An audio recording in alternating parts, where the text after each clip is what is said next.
The Untouchable True School Sports Empire proudly presents something the boxing game's been missing. Hey, what's going on? It's your boy BT, and I came here to talk some boxing with the thousands of True School Sports subscribers. Now, make sure you guys smash that like button and definitely take the time to subscribe, and that will greatly be appreciated. Now, look, man, I'm going to touch on a very touchy subject today. It's a subject that I feel like I need to address because this subject is very prevalent in boxing, and it's very prevalent and relevant in my comment section.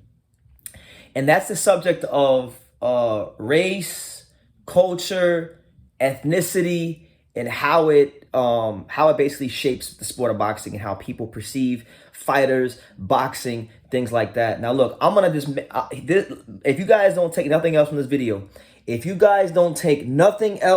this video, all right, please open your ears, get your Q-tips, and listen to what I'm about to say. This is the main thing I want you to take away from this video before we even get to the main points. All right, well, the other points. This is the main point, but the other points.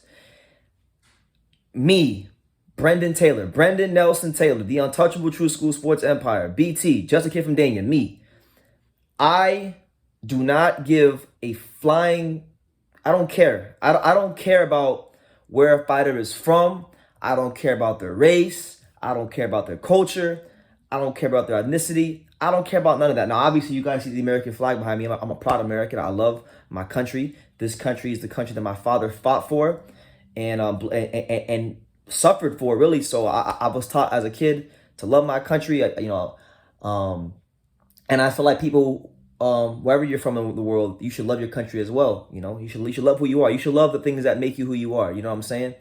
With that being said, sometimes when I watch boxing, guys, I'm just gonna be honest. I truthfully feel like that I'm a bit of a weirdo because a lot of people that come into my comment section, right? And a lot of people, unfortunately, the world is a very, very disgusting place. A lot of people are very miserable. A lot of people aren't really fans of boxing. They're not really fans of the sport. They're more a fan of the stuff around the sport. So, for example, boxing is very marketed around culture, division, things like that. So that's why rivalries like Puerto Rico versus Mexico are very big, in boxing, because boxing a lot of times exposes the true sinful nature of man. I want y'all to hear what I just said there. Boxing exposes the true sinful nature of man. In this really messed up, crazy world we live in, everybody's trying to be better than the next man. Everybody always wants to feel superior to the next man, right? So boxing is just a microcosm of human nature. Every person wants to feel like they're better than the next person, right? So that's why, these rivalries are so big, Puerto Rico versus Mexico and things like that. It's because and by the way, like, look, part of my heritage and my bloodline is Puerto Rican, so I have respect and I love my heritage. And I'm not Mexican, but I respect Mexican culture and Mexican heritage. I got shit. Fucking seems like I probably more than half my friends are Mexican. I got a lot of Mexican friends, and I love a lot of things about Mexican culture, from the music to the food. Definitely the women. Like, you can't not love Mexican culture, but you can't not love Puerto Rican culture. So I love it all. I love everybody, man. I think everybody. I think a lot. I grew up. See, let me tell y'all. This might be a long video, so let me tell y'all about me. All right, before we get into boxing. I grew up in South Florida, right? The South Florida Tri-County area, which is, you got Miami-Dade County, which is you got cities like Miami and like that in Miami-Dade County, Broward County, which is where I grew up. Where you got Fort Lauderdale, Hollywood, Dania Beach, Pembroke Pines, Weston. These are all part of Broward County, and then you got West Palm Beach County.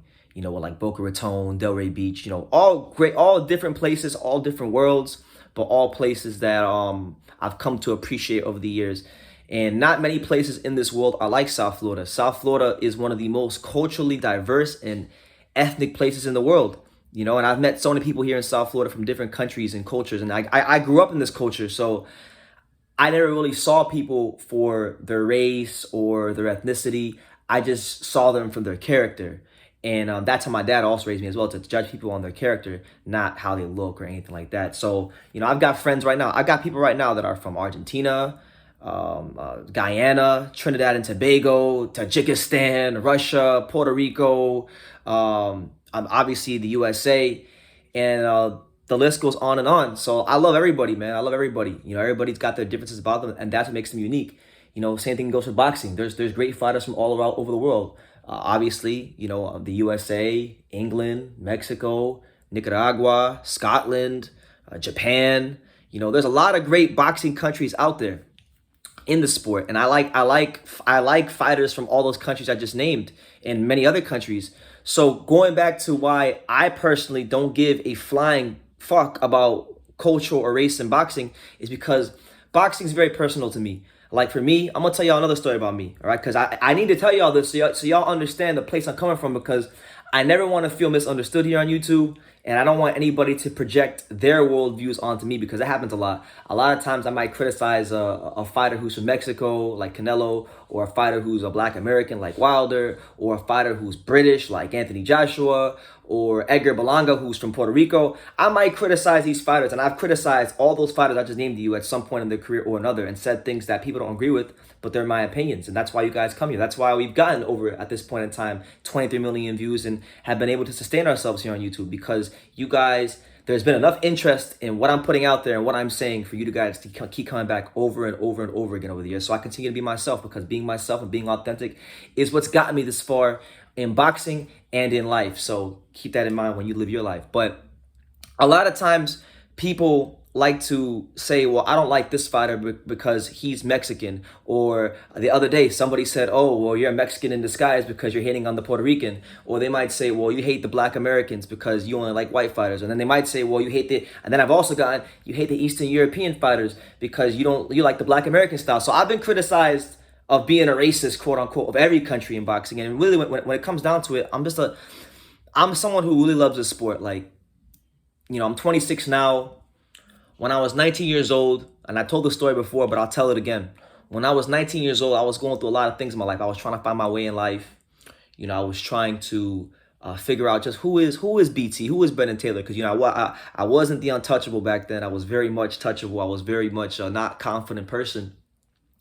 And I had to work to become who I am now. And I'm still working to become the person I want to really become, but I've come a long way in this time. And, when I was 19 years old, I walked into a beautiful place here in South Florida called Canino's Boxing Gym in Dania Beach. It's the only boxing gym in Dania Beach. It's ran by former women's boxer Bonnie Canino and Yvonne Reese. Yvonne Reese, fun fact, Yvonne Reese was the first WBC women's middleweight champion, and a lot of fighters trained at Canino's Boxing Gym. A couple pros that trained at Canino's Boxing Gym at some point in their career are Tavares Cloud, former world title challenger, Silky Wilkie Camphor, former world title challenger, and a lot of fighters have stopped by Canino's Boxing Gym through the years, like Johnny Nelson, Logan Yoon, Layla Ali, and the list goes on, and a lot of the young South Florida fighters spar at Canino's Boxing Gym. So when I walked into this gym, I was a young man, young kid, really trying to find himself in life, fresh out of high school, was lacking confidence in many areas of my life at the time. Self-esteem wasn't the best. And when I went to the boxing gym, right, it was very difficult. I had some good days and I had some bad days in the boxing gym. But with each punch that I threw, with each punch that I either took or slipped, with each sparring session, with each workout, with each push-up, with each lunge, with each jab, which each hook that I threw, which every activity I did at the boxing gym, I slowly started to become the person that I wanted to become. And I became more confident. I became more self-assured. I began to really find out who I was when I started going to the boxing gym, and a lot of things changed for the better. And I remember clear as day. It was November of 2014. I was 19 years. I was about 19 years. Yeah, I was 19 years old, and I was really I was living in Texas. I was in a whole other state with family, and I wasn't progressing in life like I wanted to, and I wanted to please a lot of people at that time, from family members to friends. I wanted people to like who I was at the time, right? So when I wasn't pleasing them, then I started not to like myself, and I started to think very little of myself. And this is before I went to the boxing gym. And the thought crossed my mind to off myself, to kill myself. I had suicidal thoughts at one point in time. It was very brief. I never thought too deeply about it, but it did cross my mind at one point in time in my life. And boxing, in many ways, is what took me out of that sunken place and took me to a place I never thought I would be. That's why this sport is very personal to me, and I take it very personal when people try to defame my character and say, "Oh, well, you hate this fighter because he's of this ethnicity, or you hate this fighter because he's of that ethnicity." Because to me, that stuff is so trivial and it's so fucking small in the grand scheme of things that to insult someone like me, who has really given so much of himself to the sport, maybe not in the ways that the fighters do. Maybe I didn't try to compete in the Golden Gloves or become a pro, but I've sparred plenty of rounds and I've been around fighters, and I really have over these last, over the last 7, 8 years of my life, 6, 7, 8 years of my life, I really tried to just immerse myself in boxing like nobody else can or nobody else will. From learning about all the champions to the contenders to the prospects that nobody knows or cares about, to listening to the top trainers, to picking their brains. And I've spent I spent time around a lot of great trainers. I'll drop the names for you. And I picked their brains and had great conversations. And I learned something every time I talk to them. Trainers like Jeff Poritz, John David Jackson, Sugar Hill Stewart, Stacey McKinley, Derek Santos, Max McCracken, Kevin Gleason, Timur Abragamov, Jesse Robinson. Who else am I missing? I mean, there's just so many people in boxing trainers that I've learned from over the years. Riddick Bowe, when I used to train with him. Orlando Cuellar, when I'm interviewed and train at his gym. I've learned something from all these people as trainers, being around them, training around them in some cases, and sometimes just going to the gym for interviews. But like, I've learned from them. I've learned a lot from the fighters, from the business side. I've learned from a lot of the managers like Peter Kahn and Ryan Rickey. A lot of people I've learned from in the sport of boxing. I've really devoted a lot of my life, pretty much my entire life, to the sport of boxing. So when I hear people say, "Oh, well, you hate this fighter because of his ethnicity," it's really ridiculous to me, because this sport is so personal and so deep to me that like race and ethnicity doesn't even cross my mind. Like, it literally doesn't. So like, when you guys, for a lot of you Canelo fans or Edgar Berlanga fans or Wilder fans, y'all might watch these fighters and you might like them because they represent some sort of civic pride of your culture or your heritage, and you rally around that, and that galvanizes you and the people that you watch boxing with. But for me, I don't give a fuck about none of that. Personally, I don't give a fuck about none of that. I just want to see great fighters. I want to see great fighters. I want to see what's really in the heart of these fighters. I want to see if these guys are who they say they are, because that's the beautiful thing about boxing. And in life, you can fake a lot of things. You can fake a lot of things in life. You can fake anything, really. But one of the few things that can't be faked in this life is what happens in that boxing ring. It's a chamber of truth. You get a really good glimpse into what's in a man's spirit, what's in his heart, what's in his soul. Does he have balls? And that's why I love boxing. That's why I love it. And that's why I have so much respect for the fighters. So race, culture, ethnicity, it doesn't fucking matter. I'm gonna say it like that.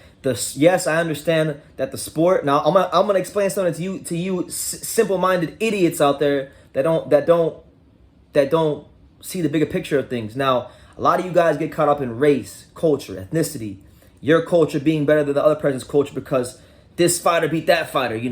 Like I see it all the time. The Mexican fans tell the Puerto Rican fans that their fighter, that Mexican culture is better than Puerto Rican culture because the Mexican fighter beat the Puerto Rican fighters, and they'll point out 2 or 3 fights, and the Puerto Rican fans will do the same thing, and then we all do it. Everyone's done it. I've done it at some point, because a lot of times I personally think that the American fighters, if you look at the history of boxing, the American fighters, best fighters in boxing history are American. It's a fact. It's not me trying to put any cultures down. I love Mexican culture. I love Puerto Rican culture. I love everyone's culture, okay? Because there's beautiful things in every culture. There really is. And I've come to learn that the older I get, meeting people from countries I never even heard of, But, for me, it's all about the fighters. And it's all down to the character of the fighters. Now, I get criticized a lot for saying I hate Canelo because he's Mexican. And in reality, he fucking looks more Irish than he does Mexican. But that's another discussion for another day. That couldn't be anything further from the truth, because Gaio Estrada, Michael Carbajal, Salvador Sanchez, Chavez. These are all fighters that I've spoke glowingly of over the years. So anybody who says that is being intellectually dishonest. People say I hate Black American fighters, and Black American fighters, most of my favorite fighters are Black American fighters. Riddick Bowe, Terrence Crawford, and the list goes. Michael Nunn. The list goes on and on. I love the Black American fighters. People say that, oh, you're a fake Puerto Rican and you're a Mexican in disguise, but I talk about more Puerto Rican fighters than the majority of these channels, apart from Cano Loco Sports, because he's like the authority on Puerto Rican boxing. Go subscribe to him. You know what I'm saying? So at the end of the day, look, one thing you must understand about me, to really make statements on me, you got to understand where I come from, which is a place called South Florida, the Tri-County area of South Florida, Palm Beach, Broward, and Dade County, one of the most culturally and ethnically diverse places in the world. So when I was growing up, let me tell you something. Y'all might live in these podunk towns that only have a couple types of people, and that's okay. Wherever you grew up is where God destined you to be, and I think everywhere there's a beauty in living anywhere. I can see the good in living anywhere in America and in the world. But like growing up, I'll give you an example. When I was in elementary school, I went to a place called Dania Elementary. Look it up. Dania Elementary on South Federal Highway in Dania, Florida. Okay, that's why I went to elementary school. I went to Olsa Middle School, which is also in Dania, and I went to South Broward High School, which is in Hollywood, just outside of Dania. Okay, all on Federal Highway, by the way, or all close to Federal Highway, which is like one of the main streets. Okay, at these schools, growing up, I grew up around Haitian culture. And listen, anybody who's from South Florida watching this video, you guys know Haitian culture is very prevalent in South Florida. So I have a lot of friends that are Haitian, dealt with a lot of Haitians over the years. A lot of just Black American kids, got a lot of that. Got a lot of white kids, got a lot of Argentinians, Venezuelans, Puerto Ricans, Dominicans, Cubans, Mexicans. And then even you get that on some occasions you get. We had a couple of Asians sprinkled in. We had some Russians, some French people, some Europeans. We had all kinds of cultures growing up in my school, and I heard different languages growing up in school. Like I'd be 6-7 years old. I hear English from some people. Some people only spoke Spanish. Some people spoke Patois. Some people speak Creole. Some people speak in French. This is what I grew up in. So for me, as a young kid, I never really looked at. It was hard for me to look at anybody by color of their skin or culture, because to me, I saw the beauty in everything, and I met people from different backgrounds that were great people, amazing people from different countries, different backgrounds. And do they see the world the same way as me? No. Do they agree with everything I say? No. But we have respect for each other, and that's the beautiful thing about living in South Florida. That's what I would say about living in South. That's been my experience living in South Florida. Hasn't always been the best, but there's been some beautiful things that come out of it. So to bring it back to boxing, because of this being the way I grew up, it's hard for me to hate on a fighter because where they come from. It's hard for me to hate on a fighter because of the culture that they represent. If you ever catch me hitting a fighter, you can best believe it's going to be because of something that has to do with boxing. Something has to do with boxing. So, example, if I tell you I don't like Canelo, it's because of him ducking Demetrius Andrade. He's avoided him for a number of years. He's even openly said it on record 3 times that he doesn't want to fight him. But he's a champion and he's undefeated, and you call yourself the best fighter, so you don't get a pass. Just because you've accomplished some great things and you're selling out stadiums and you're in a great position in boxing, you don't get a pass. Nobody's above criticism in life, and nobody's above criticism in boxing. Same thing goes for Deontay Wilder for a lot of his career. I criticized him because he didn't want to unify the titles when he had a chance he had tons of chances to unify the titles, and he was in a witness protection program. He got criticized a lot. And that had nothing to do with his skin color. It had everything to do with him ducking fighter after fighter after fighter. Troy Williamson. I'll give you guys a fighter that I've hated on that you probably don't even know who the fuck he is. Okay, Troy Williamson, a British fighter. Domestic level British fighter, 154. I've hated on him and even told him on Instagram, in social media. We went back and forth on social media. I criticized him because I felt like he got a gift decision against another fighter named Harry Scarf. And I feel like he's been ducking the Harry Scarf rematch. Now, he's come good since that fight against Harry Scarf, which I thought he lost.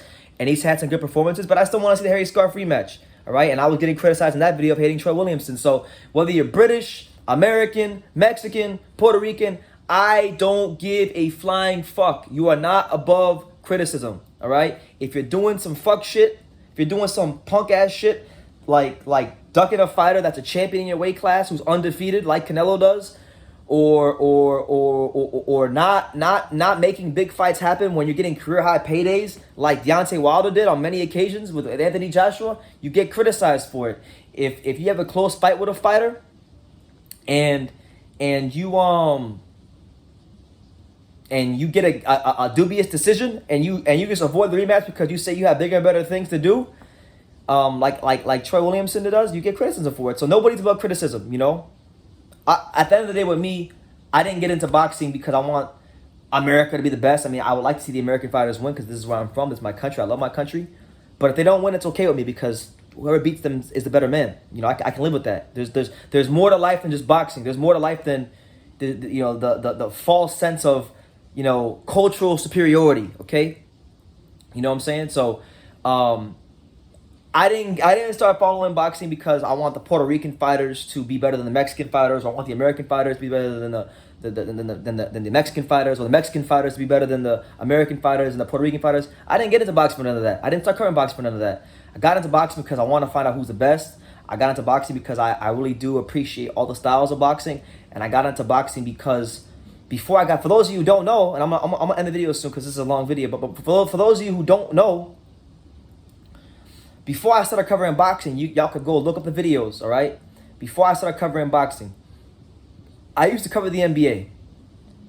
Covered the Orlando Magic, the Charlotte Hornets, the Denver Nuggets, and I interviewed players like Vince Carter, Kemba Walker, Steph Curry, Spud Webb, and the list goes on and on. I had a good 2 years covering the NBA, all right? I stopped covering the NBA because I didn't like how political the NBA was, and I felt like there was a lack of authenticity from the players and within the media departments of the NBA teams, right? So when I started covering boxing, right, and I got around the fighters more, you know, I saw the rawness of boxing, and I saw just how real boxing was, and I loved it, and I knew that this is what I wanted to do moving forward in my life. And since September of 2015, that's what I've done. I've covered boxing. I've covered, you know, fights all around the country, been to the UK, interviewed the legends, interviewed the who's who of boxing.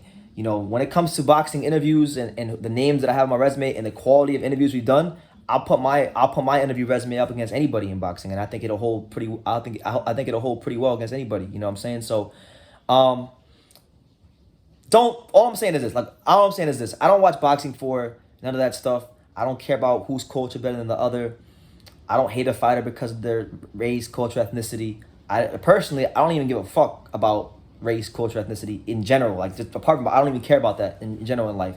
I look at people for who they are as people, and that's what it is. That's what it is. So I hope you guys learned a little bit more about me, where I'm coming from, and hopefully, you know, whenever I get criticized again, because I know it will happen, somebody will criticize me of hating the Mexican fighters or the British fighters or the Black American fighters or the European fighters. It'll happen again because I criticize all kinds of fighters, and I don't pick and choose who I criticize and don't criticize. You know, I'm just a boxing fan, and I call things how I see them. If you don't like it, you don't like it. Go subscribe to another channel that will suit your narrative and massage your ego, because this really ain't the place for it. But, you know, shout out to everybody out there. You know, whether you're from America, whether you're from the UK, whether you're from Mexico, whether you're from Argentina, Nicaragua, Scotland, Tajikistan, Kazakhstan, Uzbekistan, Japan, Korea, North Korea, South Korea, just whatever country you're from. If you're watching this video, I just want y'all to know that I love you guys, I appreciate you guys, and I appreciate the fighters from all over the world that put their lives on the line, the blood, sweat, and tears to make this sport what it is today and what they made it in the past. So I'm gonna leave it at that. You guys take care. And like I say in every single one of these videos, you can love me or you can hate me, but I'm just a kid from Daniel. So until next time, take care, guys.